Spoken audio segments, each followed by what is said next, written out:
નમસ્કાર, CB24 news સાથે હું રેશમા આપનું સ્વાગત કરું છું. ગુજરાતના ગ્રામ્ય વહીવટને વધુ સુવ્યવસ્થિત બનાવવા રાજ્ય સરકારે મહત્વપૂર્ણ નિર્ણય લીધો છે. મુખ્યમંત્રી શ્રી ભૂપેન્દ્ર પટેલના માર્ગદર્શનમાં પંચાયત તલાટી કમ મંત્રી અને મહેસૂલી તલાટી વચ્ચે કામગીરીની સ્પષ્ટ વહેંચણી સાથે નવો જોબ ચાર્ટ જાહેર કરવામાં આવ્યો છે. ગુજરાત સરકારમાં મહેસૂલી તલાટીઓની નિમણૂક પછી પંચાયત તલાટી અને મહેસૂલ તલાટી વચ્ચેના કામગીરી વહેંચણી માટેના વારંવાર રજૂઆતના અનુસંધાને એક મહત્ત્વનો નિર્ણય લેવામાં આવ્યો છે, જેમાં નામાભિધાન સાથે પંચાયત તલાટીને ગ્રામ પંચાયત સચિવ અને મહેસૂલ તલાટીને મહેસૂલ તલાટી તરીકેનું ડેઝિગ્નેશન આપવામાં આવ્યું છે અને સાથે મહેસૂલી તલાટી અને પંચાયત તલાટી કમ મંત્રીની કામગીરી અને જવાબદારીઓને વહેંચવામાં આવી છે. ખૂબ લાંબા સમયથી આ નિર્ણય પેન્ડિંગ હતો અને ખૂબ અનેક કામો ગ્રામ્ય લેવલે રહેતા હોય છે. લગભગ નાના મોટા થઈ અને જો કમ્પાઇલેશન કરો તો લગભગ 90થી 100 જેટલા કામો અને જુદા પાડો તો 290 જેટલા કામો એ ગ્રામ પંચાયતમાં રહેતા હોય છે. એ કામો માટે અલગ અલગ જવાબદારીઓ વહેંચવા માટેની ખૂબ લાંબી વિચારણાના અંતે ખૂબ પરિપક્વ નિર્ણય લેવામાં આવ્યો છે.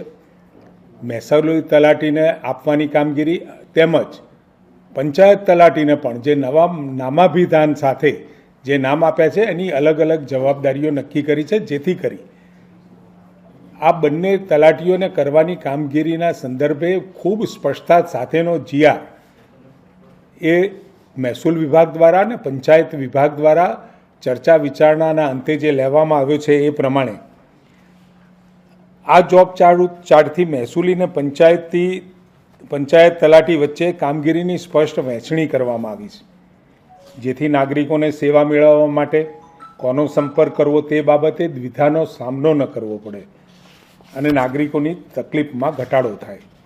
આ સેવાઓ માટે રાજ્યમાં જુદા જુદા જિલ્લાઓમાં અલગ અલગ કાર્ય પદ્ધતિના સ્થાને સમાન અને સુગમ કાર્ય પદ્ધતિ આ ઠરાવથી અમલમાં આવશે અને મહેસૂલી અને પંચાયત તલાટીઓની કાર્યક્ષમતામાં પણ વધારો થશે. પંચાયત તલાટી કમ મંત્રીના કાર્યક્ષેત્રમાં ગ્રામ પંચાયત અને ગ્રામ વિકાસની કામગીરી એ મહત્ત્વપૂર્ણ જે ગામડાઓના વિકાસની સાથે અને પંચાયતી સેવાઓને લગતી બધી જ કામગીરીઓનો સમાવેશ કરવામાં આવ્યો છે. પંચાયત ગ્રામ ગૃહ નિર્માણ ગ્રામ વિકાસ વિભાગ દ્વારા નક્કી કરાયેલ જોબ ચાર્ટ મુજબ પંચાયત તલાટી કમ મંત્રી દ્વારા પંચાયત અધિનિયમ અને નિયમો અન્વયે ગ્રામ પંચાયત સચિવ તરીકે થતી તમામ કામગીરી અમને કરવાની રહેશે.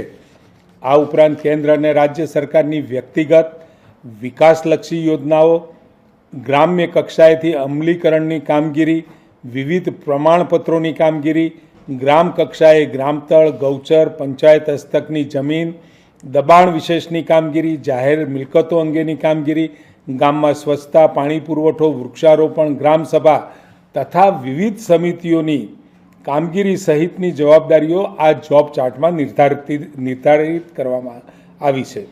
જોબ ચાર્ટમાં PM કિસાન, PM વિશ્વકર્મા, ગ્રામ, નિર્માણ કાર્ડ, આંગણવાડી, પ્રાથમિક શિક્ષણ, ગ્રામ્ય સ્વચ્છતા, પાણી પુરવઠો, ગ્રામતળના પ્લોટ, જાહેર હેતુની જમીન, સ્વચ્છતા, આરોગ્ય સહિતની ગ્રામ્ય કક્ષાની કામગીરીનો પણ સમાવેશ કરવામાં આવ્યો છે. મહેસૂલી તલાટીના કાર્યક્ષેત્રમાં મહેસૂલી અને જમીન સંબંધિત કામગીરીનો સમાવેશ કર્યો છે. આ જોબ ચાર્ટ પ્રમાણે મહેસૂલી તલાટીની કામગીરીમાં મહેસૂલના વિવિધ અધિનિયમો અને નિયમો, હિજરતી મિલકત, અશાંત ધારા અન્વયની તમામ કામગીરી, કેન્દ્ર કે રાજ્ય સરકારની જમીન સંદર્ભે જમીનના રેકર્ડ અને સર્વેને લગતી કામગીરી તથા PM સ્વામિત્વ યોજના સંબંધિત કામગીરીનો સમાવેશ કરવામાં આવ્યો છે. આ ઉપરાંત મહેસૂલી તલાટી દ્વારા જમીન મહેસૂલીની વસૂલાત, બાકી લેણાની વસૂલાત, જમીન સંબંધિત રેકર્ડ, હકોની કામગીરી, સરકારી મિલકત તથા જમીન સંબંધિત હકોની ચકાસણી, દબાણ અંગેની કામગીરી, જમીન સંપાદન, જમીન મહેસૂલ, છૂટ અગર વધઘટ જમીન મહેસૂલની કામગીરી, વહીવટી કામગીરી, પાક ઉત્પાદન અને જમીન સુધારણા સંબંધિત કામગીરીનો સમાવેશ થાય છે.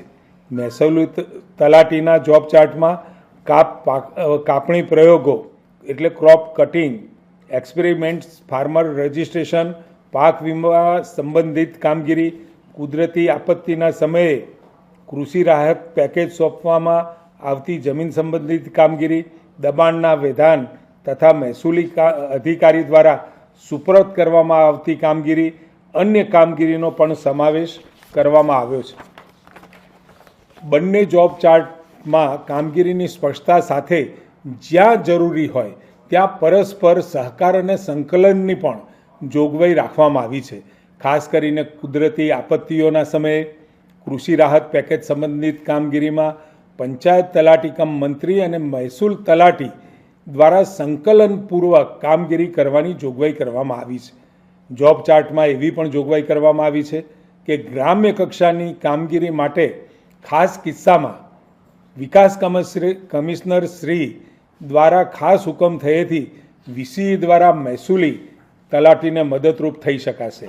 ગ્રામ્ય વહીવટમાં જવાબદારીની સ્પષ્ટતા તરફનું આ એક ખૂબ મહત્વપૂર્ણ પગલું છે. રાજ્ય સરકારની આ નિર્ણયથી બંને કેડરની મૂળ કામગીરી, કાર્યક્ષેત્ર અને જવાબદારીને વધુ સ્પષ્ટ કરવામાં આવ્યા છે. પરિણામે ગ્રામ્ય કક્ષાએ પંચાયતલક્ષી તથા મહેસૂલ કામગીરીના સંચાલનમાં વધુ સુવ્યવસ્થા આવે અને સાથે જવાબદારી નક્કી થાય અને એના કારણે વહીવટી કામમાં સરળતા અને સુગમતા રહેશે.